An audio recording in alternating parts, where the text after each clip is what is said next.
أعوذ بالله من الشيطان الرجيم.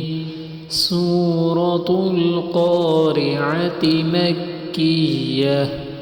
بسم الله الرحمن الرحيم.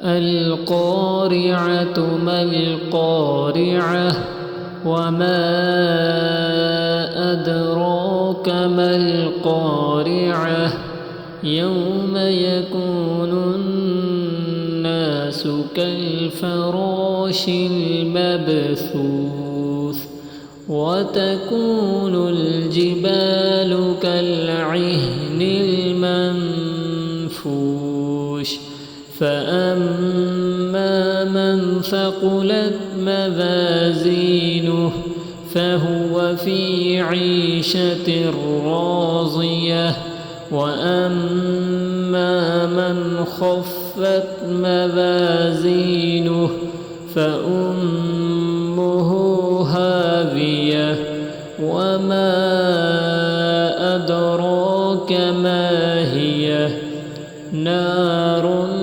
حامية. صدق الله العظيم.